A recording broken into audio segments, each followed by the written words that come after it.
Sebaliknya, di kampung Jamparing, Utari bersama kedua orang kawannya sudah 10 hari menunggu-nunggu kepulangan Brahma dengan sia-sia. Mereka mulai curiga, jangan-jangan Brahma sudah keenakan terperangkap kemewahan hidup bangsawan Kuntala, sehingga lupa pada perjuangan utama. Utari bahkan sudah bertekad, walaupun berkawan, tapi kalau Brahma sampai berubah jadi penghalang, tetap akan disapu bersih. Brahma anakku, sebenarnya aku malu padamu. Mengapa Kanjeng Rama? Aku gagal memperjuangkanmu menjadi senopati karena ditentang oleh Tumenggung Raksa dan kawan-kawannya. Oh, kenapa itu Kanjeng risaukan? Hamba kan memang tidak suka menjadi senopati.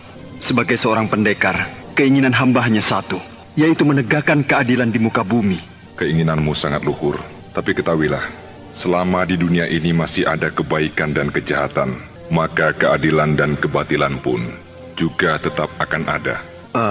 Tapi Rama, bukankah kebatilan itu sebenarnya bisa ditekan atau dikurangi agar tak merajalela? Ya, memang, tapi akan makan waktu. Hamba akan tempuh waktu itu. Jadi apakah rencanamu selanjutnya? Pulang ke kampung halaman Rama. Brahma. Maaf Ibu.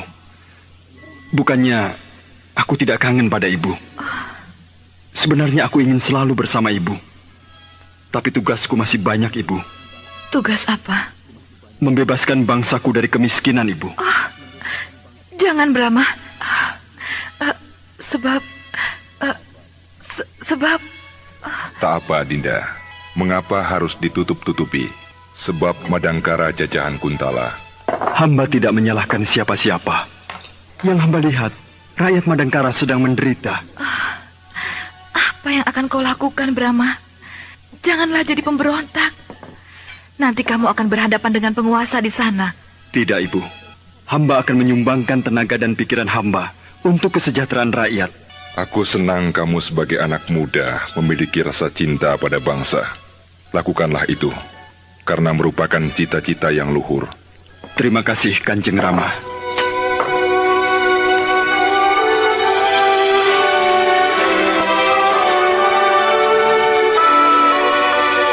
Brahma, sebelum kita berpisah, ada sesuatu yang ingin Ibu katakan padamu. Apakah itu, Ibu? Kalau kamu bertemu adikmu, jagalah dia baik-baik. Adik? Iya. Apa maksud Ibu? Ketahuilah Brahma, bahwa sebenarnya kau punya adik, hasil dari perkawinan ibu dengan Tumenggung Ardalepa. Oh, benarkah Ibu? Siapakah dia? Mantili. Nama lengkapnya Dewi Mantili.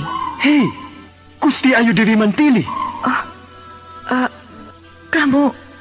Kamu sudah tahu? Saya sudah melihatnya, Ibu, di Kadipaten Singkur. Iya, benar. Dia sedang berada di sana. Iya. Jadi dia adikku. Kenapa tidak Ibu katakan sejak kemarin-kemarin? Ibu takut kamu kecewa. Kenapa kecewa, Bu? Justru aku sangat bahagia punya adik yang sangat cantik. Wajahnya seperti Ibu. Cantik sekali. Dan gagahnya seperti ayahanda Gusti Tumenggung.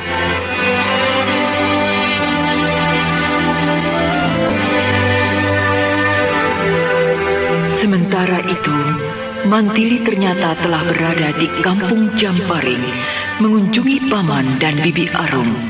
Tentu saja dia tidak lupa menengok bekas rumah ibunya karena ingin tidur di kamar ibu. Kamar ibu selalu bersih. Tiap hari bibimu itu selalu membersihkannya. Itu apa?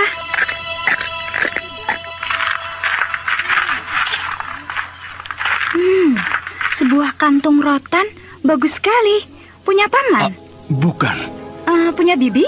Bukan. Lalu? Punya Brahma. Brahma? Kakak tiriku? Iya. Kalau begitu, dia telah datang. Benar, Mantili.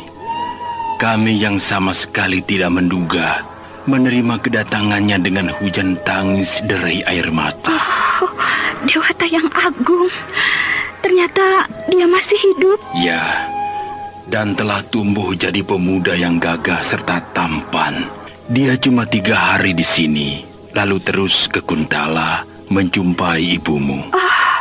Terkabullah doa ibu. Apa kamu juga ingin ketemu Brahma? Tentu, Paman.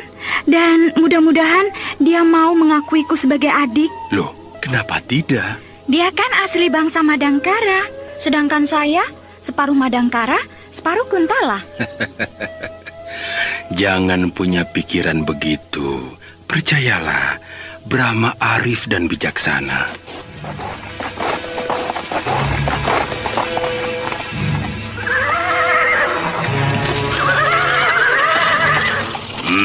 Apa kabar, Parum? Baik-baik saja, Nak Kaspar. Brahma sudah datang belum? Belum? Nah, apa aku bilang? Tak mungkin dia balik lagi ke sini. Sudah keenakan jadi orang Kuntala. Siapa kalian? Heh, kamu. Bukankah kamu Dewi Mantili? Benar? Mau apa? Kenapa kamu di sini? Di rumah Brahma lagi? Punya hak apa kamu tanya begitu? Dasar penjajah. Sombong. Sabar, Utari. Jangan mudah terpancing. Hei, apa maksudmu dengan terpancing? Tak perlu kamu tahu. Sabar. Ayo. Lebih baik kita pergi. Heh, orang Kuntala. Sekarang kamu boleh bertolak pinggang. Tapi nanti, rasakan. Tak usah nanti, sekarang saja. Baik, aku tak peduli kamu anak pembesar Kuntala. Utari, ingat, perjuangan masih panjang. Jangan terpancing untuk buka rahasia. Sudahlah, nanti kan datang saat kamu bisa bikin perhitungan dengan dia. Oh, ya, baiklah. Heh, Mantili, selamat tinggal. Besok atau lusa kita ketemu lagi. Bukan adu mulut, tapi pedang. Aku tunggu.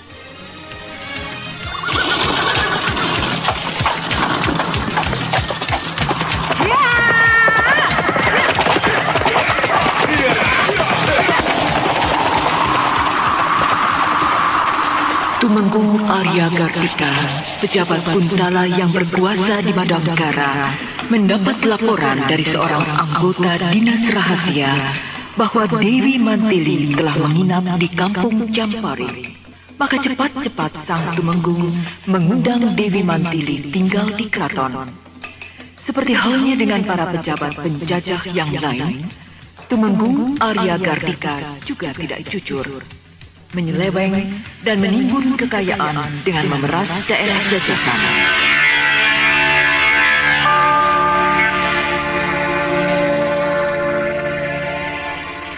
Utari bersama kedua kawannya curiga. Kenapa Mantili yang bangsawan itu menginap 3 hari di kampung, lalu pindah tinggal di keraton?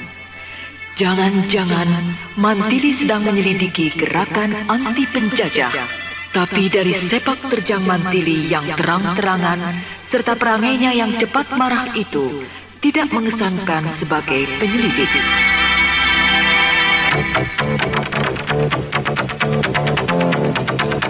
Karena penasaran, Kaspar dan Rastam menanyakan persoalan itu kepada Pak Arum. Dan alangkah terkejutnya mereka ketika mendengar keterangan bahwa Mantili adalah keponakan Pak Arum serta merupakan adik dari Brahma. Pantas Brahma ragu-ragu dalam membantu perjuangan kita, karena dia kakak Mantili. Lalu, bagaimana sikap kita kalau Brahma datang? Tak usah ditemui. Lebih baik kita putus hubungan saja dengan dia. Kalau dia berniat ikut kita.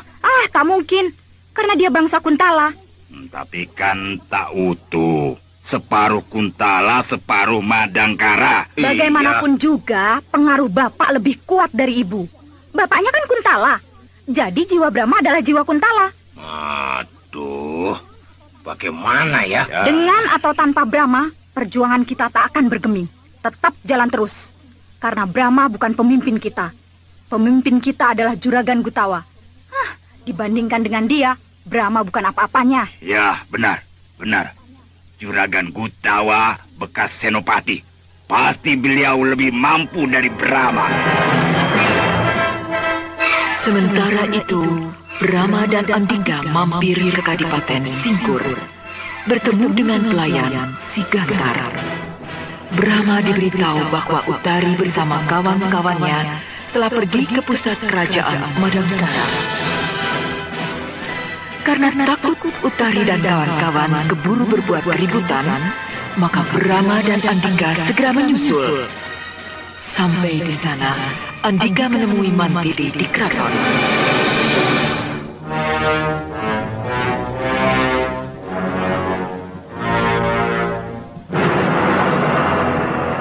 Mantili, cepatlah ke rumah ibumu. Brahma sudah ada di sana. Baik, antar aku ke sana ya. Sendirian juga bisa. Pokoknya antar. Ya.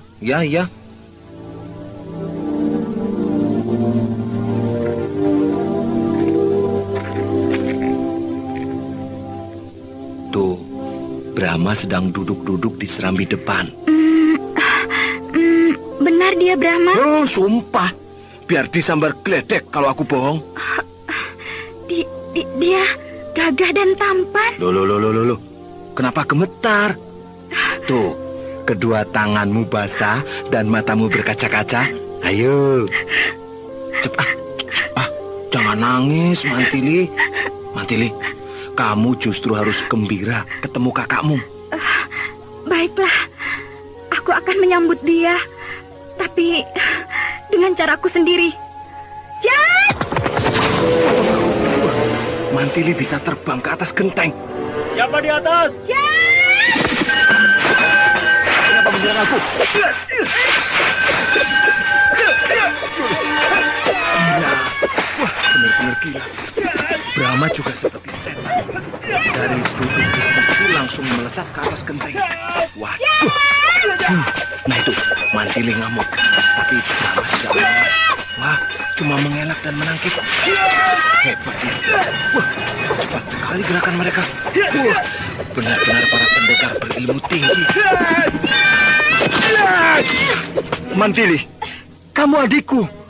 Sadarlah, aku Brahma. Baiklah, mungkin kau tidak suka padaku. Kau benci, karena aku rakyat jelata, sedang kau darah biru. Iya, walaupun kita satu ibu, tapi kita berenan ayah. Nah, sekarang bunuh sajalah aku. Loh. Brahma kok tidak mengelak? Padahal Mantili menyabetkan pedang ke leher Brahma. Tapi berhenti. Oh, Mantili jadi bengong. Dia tidak jadi menebas leher Brahma. Sekarang mereka berdiri mematung. Mereka saling berpandangan.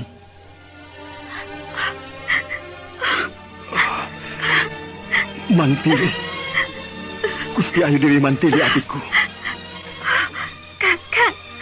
Kakang Brahma. Adikku Mantili. Loh, mereka berpelukan.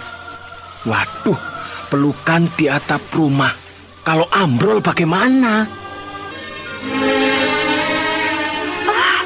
Kakang, kemana saja tinggalkan Mantili dan ibu?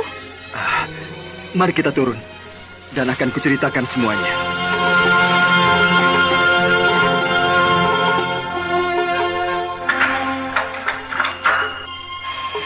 Nah, itu pintu kamar Juragan Gutawa terbuka.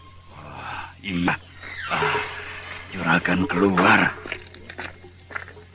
Wah, baru 3 hari kalian menyebar. Ternyata sudah kembali. Cepat sekali kalian mendapatkan calon tempat markas kita. Di mana? Di Gunung Burial, Juragan. Tempatnya sangat bagus. Pemandangannya indah. Loh, kita bukannya mau bikin pesanggrahan, Rastam, tapi markas pasukan. Jadi tak perlu pemandangan indah. Jangan ngecek kau, Kaspar. Ya, bagaimana? Kamu ini bukannya cari tempat untuk markas, tapi buat berdharma wisata. Diam dulu, Kaspar. Coba teruskan, Rastam. Medannya bagaimana? Di sebelah timur gunung itu ada dataran yang cukup luas. Dan tak jauh dari situ ada sebuah mata air. Enak kan kita dirikan markas di situ, dekat air. Ya, ya. Hutannya juga tidak terlalu lebat, Juragan. Jarang ada pohon besar. Paling semak belukar dan pohon-pohon perdu. Ya, ya. Sekarang kamu, Kaspar. Juragan. Bagaimana? Di bukit sebelah barat ada sungai. Saya tidak tahu apa namanya, Juragan. Sungai itu lebar dan dalam. Di pinggir sungai agak ke hilir ada dinding batu karang. Tebingnya memang tinggi, tapi puncaknya datar, Juragan. Wah, bagus untuk markas, Juragan. Sebab kalau musuh datang, sudah cepat ketahuan dari atas. Dan mereka akan kewalahan memanjat dinding tebing terjal itu. Dengan mudah kita dapat menghancurkannya, Juragan. Ya. Aku masih belum dapat menentukan pilihan. Iya. Karena menunggu Utari. Iya, Juragan.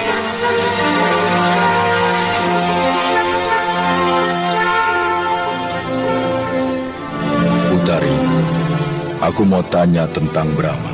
Kok Paman berminat terhadap dia? Sebab dia tampaknya cukup berpengaruh terhadap komplotan Kaspar. Karena dia pernah mengobrak-abrik komplotan Kaspar. Kalau begitu, dia tentu memiliki kepandaian. Betul, Paman. Tingkat kedikjayaannya sangat tinggi. Murid siapa dia? Astagina. Aku baru dengar nama itu. Brahma sendiri juga tak tahu apa-apa tentang gurunya. Yang penting baginya adalah ilmunya. Kamu kenal Brahma di mana? Di desa Halimun. Waktu sama-sama menumpas gerombolan kelelawar setan. Dia punya peliharaan burung Raja Wali raksasa, Paman. Hah? Burung Raja Wali raksasa? Iya, bisa ditunggangi 2 orang sekaligus. Saya pernah ikut menungganginya. Terbang di udara. Wah. Seperti dongeng saja. Saya pun serasa mimpi, Paman. Betul-betul bukan orang sembarangan. Aku ingin kenal dengannya. Untuk apa, Paman? Ya, sekedar mau ngobrol-ngobrol saja. Dia sudah condong ke bangsa Kuntala. Aku tak percaya pribadi matang seperti Brahma mudah terpengaruh. Jangan pedulikan dia, Paman. Masih banyak orang yang lebih berguna dari Brahma untuk perjuangan kita. Bukan jumlah yang kita kejar, Utari, tapi mutu. Dari seluruh anak buahku, aku belum melihat yang bermutu. Pribadi seseorang yang tinggi nilainya untuk memegang kendali perjalanan hidup suatu bangsa. Aku baru melihatnya dari Brahma. Tapi baru sinarnya saja, belum wujudnya yang asli.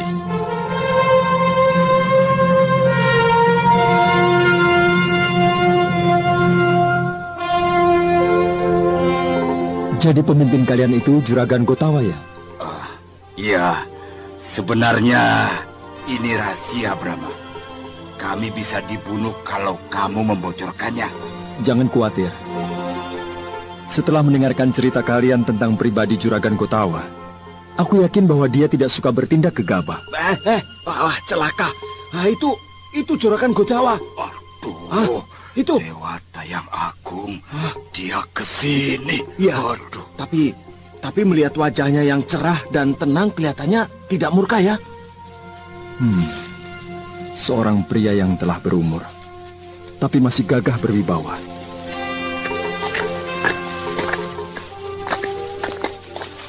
Sampurasun. Rampes. Perkenalkan, saya Gotawa. Brahma. Senang sekali saya bisa berkenalan dengan Anda. Siapakah Bapak ini? Dan ada perlu apa berkenan datang ke gubuk saya? Dari melihat wajah Kaspar dan Rastam ini, saya tahu pasti Anda telah paham siapa saya. Kalau begitu, kita tak perlu berbasa-basi lagi. Silakan duduk. Terima kasih. Setelah saling bicara dari hati ke hati, ternyata ada kecocokan pandangan antara Juragan Gotawa dengan Brahma. Kedua-duanya arif bijaksana, selalu berpikir matang, berpandangan jauh, mengadakan persiapan sempurna sebelum melakukan tindakan-tindakan besar seperti mengobarkan perjuangan menentang penjajahan.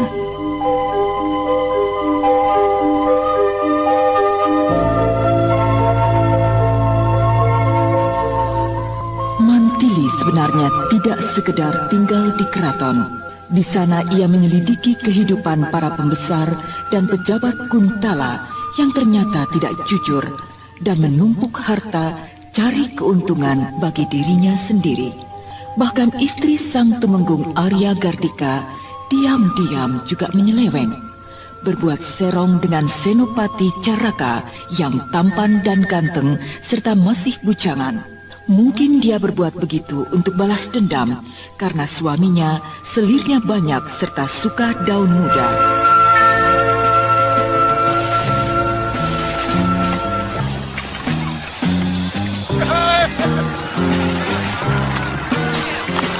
Di sisi kiri ini paritnya jangan terlalu dalam ya. Iya, karena jalan di tempat ini agak miring. Jadi air hujan dapat mengalir dengan baik. Berhenti. Cukup.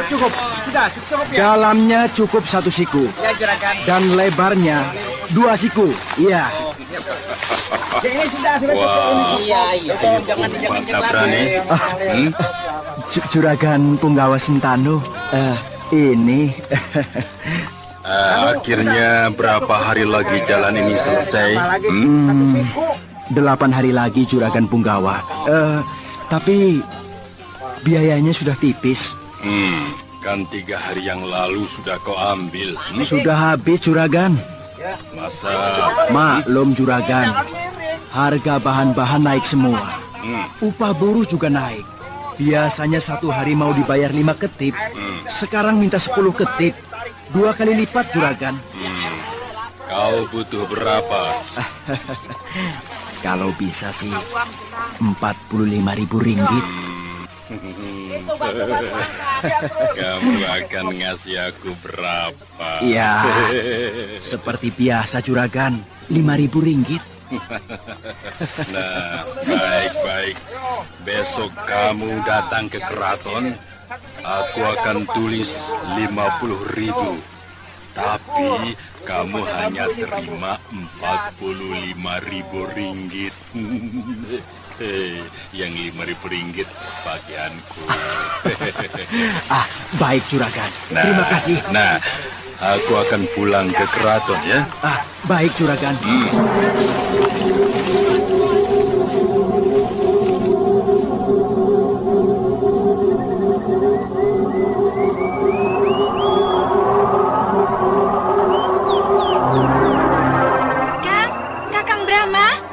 Hei, ada apa Mantili? Pagi-pagi sudah ribut? Punggawa Sentanu terbunuh. Hah? Pembesar keraton? Iya, Punggawa itu pangkat di bawah Senopati. Siapa pembunuhnya? Tidak diketahui. Kapan terjadinya? Tadi siang, di jalan menuju desa Talubuh. Berani benar pembunuh itu. Mayat Punggawa Sentanu perutnya robek, jelas sekali disabet pakai pedang. Dan tampaknya si pembunuh itu mengerti silat. Tangannya sangat kuat, sebab 3 tulang iganya putus. Benar, kalau pembunuh biasa, paling yang rusak usus. Tak sampai memutuskan tulang rusuk. Sebab tulang rusuk itu kuat sekali, melebihi batu keramik. Saya lihat putusnya sangat tipis. Berarti pembunuhnya ayunan pedangnya seperti kilat. Kamu lihat di mana? Di rumah Punggawa itu. Rumahnya penuh sesak oleh orang-orang dalam lingkungan keraton. Istrinya menangis menjerit-jerit, lalu pingsan. Siapa pembunuhnya ya? Brahma! Itu Kaspar dan Rastam. Brahma, sudah dengar belum soal pembunuhan? Iya. Punggawa Sentanu diketemukan terbunuh. Sudah? Jangan-jangan kalian pembunuhnya. Ngawur. Buat apa membunuh orang yang tidak ada persoalan dengan kami? Loh, katanya kalian benci sama orang Kuntala. Punggawa Sentanu itu kan orang Kuntala. Benci tak berarti harus membunuh, ya kan? Iya. Ini, kami buru-buru kesini justru ingin tahu. Barangkali Brahma ngerti siapa pembunuhnya. Memangnya aku anggota pasukan rahasia yang tugasnya menyelidiki kejahatan? Siapa tahu kamu ngerti. Soalnya kamu kan orang pintar. Perhitungannya tak pernah meleset.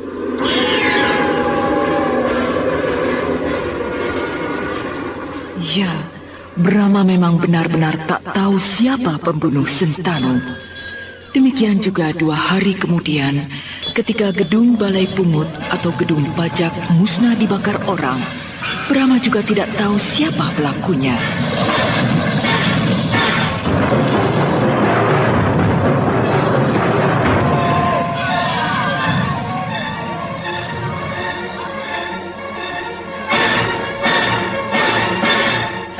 Mantili menduga para pengacau itu pasti sekelompok orang yang tak suka kepada pihak keraton. Mau melawan secara terang-terangan tidak berani, maka hanya membuat pihak keraton sibuk dan rugi saja.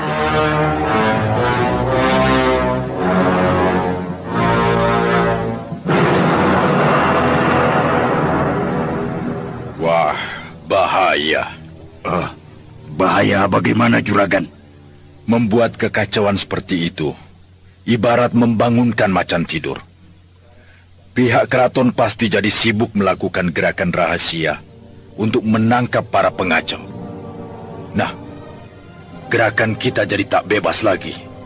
Juragan, kita cari saja gerombolan pengacau itu, lalu kita hajar. Siapa mereka saja kita belum tahu kok. Lagi pula kalau kita cari, lalu bentrok dengan pasukan keraton. Nah, itu yang tidak kuinginkan. Kenapa takut, Juragan? Pasukan keraton cuma begitu-begitu saja kok. Itu yang kamu lihat di sini. Tapi yang di Kuntala sana, wah, dahsyat.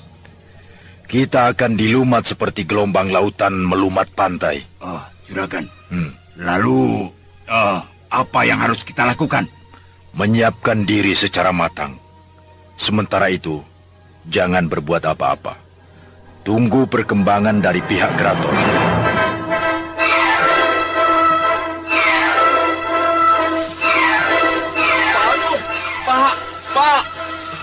Pak Arum! Ada apa, Andika? Aduh, mengerikan, Pak. Mengerikan, Pak. Bu, perutnya compang-camping, ususnya cerai-berai. Nanti dulu. Aduh, yang begitu itu apa atau siapa? Tumenggung Respati dibunuh orang. Para pengawalnya ditumpas habis. Bendinya yang bagus itu dirusak. Aduh, kok banyak pejabat keraton dibunuh? Gedung balai pungut dibakar. Ada apa sih sebenarnya? Menakutkan sekali. Iya. Kapan dibunuhnya? Diperkirakan sebelum fajar. Pulang dari menghadiri pertunjukan ronggeng si Kumpai di rumah Pak Raspin. Orang terkaya dari kampung Ciwit. Terlalu menyolok sih. Menyolok bagaimana? Bagaimana, ya? Orang-orang keraton itu hidupnya terlalu menyolok. Rakyat kan sengsara, tapi mereka justru bermewah-mewah, pesta pora, foya-foya. Nah, tentu saja jadi banyak yang benci. Antara lain si pembunuh itu. Ya. Andika, kamu sudah ke Brahma? Sudah Pak. Dia terus ke rumah Juragan Gotawa. Saya mau ikut tidak boleh. Siapa itu Juragan Gotawa? Tidak tahu, Pak. Katanya si temannya gitu.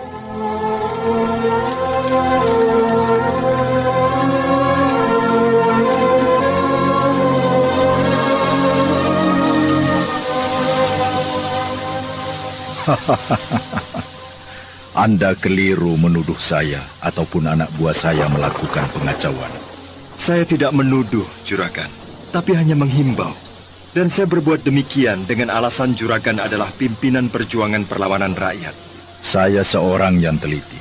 Tak mungkin para anak buah saya lolos dari pengawasan saya. Tapi ratusan, bahkan ribuan anak buah Juragan tersebar di seluruh pelosok kerajaan Madangkara. Bagaimana mungkin bisa mengawasinya dengan ketat? Mudah. Saya membagi wilayah tanah air ini dalam 10 buah kantong daerah. Nah, ke-10 pemimpin kantong daerah itu sudah pada menghadap kepada saya. Dan semuanya justru merasa terkejut pada kejadian yang menggemparkan itu. Utari di mana? Di daerah 2. Pemimpinnya adalah Gata Waringkas. Di mana itu? Di wilayah Tenggara. Kedudukannya di desa Tarawah. Apakah Anda mencurigai Utari? Terlalu dini untuk mencurigainya. Saya hanya ingin menemuinya saja, sendirian. Baiklah, kalau begitu, bawa ini. Trisula perak, untuk jaminan agar Anda tak mendapat kesulitan waktu memasuki daerahnya. Terima kasih, Juragan.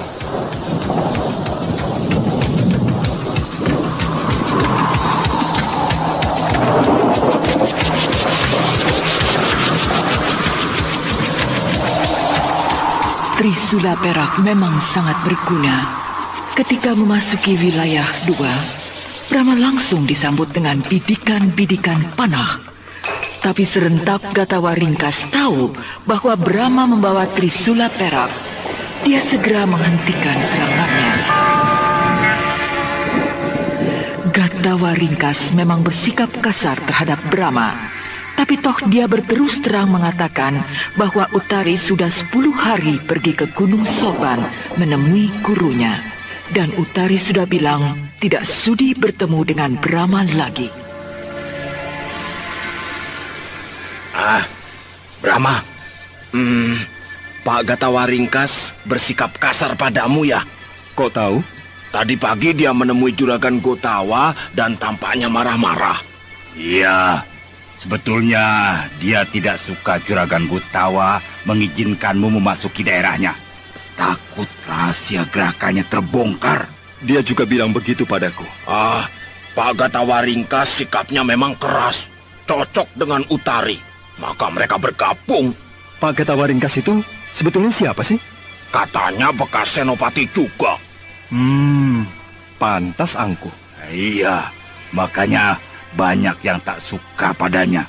Sehingga semua tokoh-tokoh perjuangan memilih Juragan Gotawa sebagai pemimpin.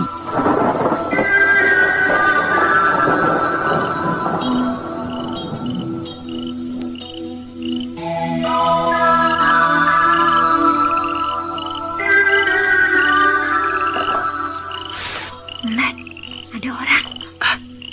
Mana? Di atas genteng. Ya. 1, 2, 3, 4, 5. Ya. 5 orang. Loh, kok tahu? Aduh, Gusti Ayu punya ilmu. Kamu diam saja di sini. Aku mau keluar. Jangan. Diam. Jat!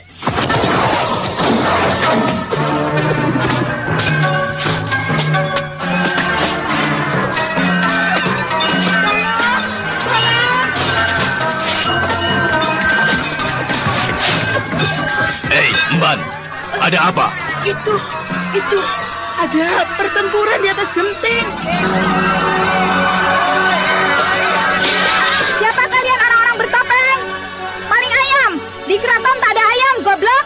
Jat!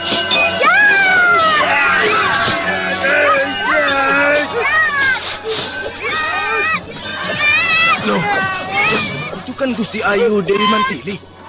Wah, beliau dikeroyok 5 orang bertopeng pakaian hitam. Pasti bukan maling biasa. Hei, siaga kalian semua! Jaga semua pintu keluar. Aku akan ke atas genteng membantu Dewi Mantili.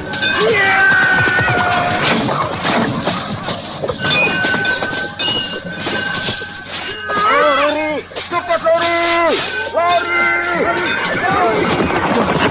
Mereka keburu-kabur sebelum anak buah sempat berbuat apa-apa. Jia!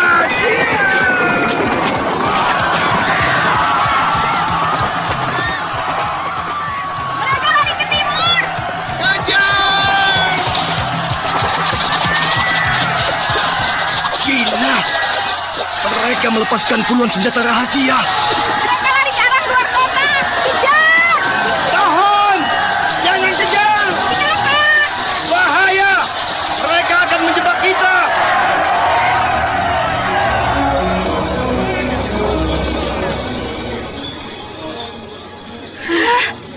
Mereka lari ke arah luar kota dan hilang di telan gelapnya malam. Oleh karena itu, jangan dikejar, Gusti Ayu. Sebab mungkin di sana kawan-kawan mereka sudah menunggu untuk menjebak kita. Ya.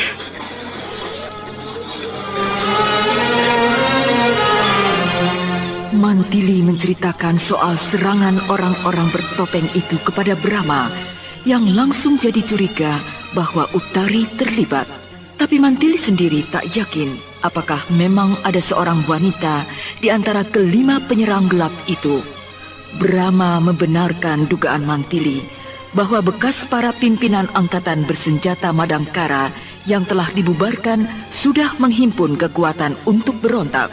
Brahma juga mengatakan bahwa kekuatan itu sekarang terpecah dua, yaitu yang radikal pimpinan Gatawa Ringkas dan yang anti-radikal pimpinan Juragan Gotawa. Mantili bisa memahami kenapa rakyat Madangkara bangkit berjuang, karena mereka memang sengsara, sedang kaum penjajah sangat sewenang-wenang. Brahma memberi saran agar Mantili kembali ke Kuntala, minta jabatan kepada ayahandanya, dan kemudian mohon ditugaskan ke Madangkara sehingga bisa memperbaiki keadaan tanah air. Mantili setuju.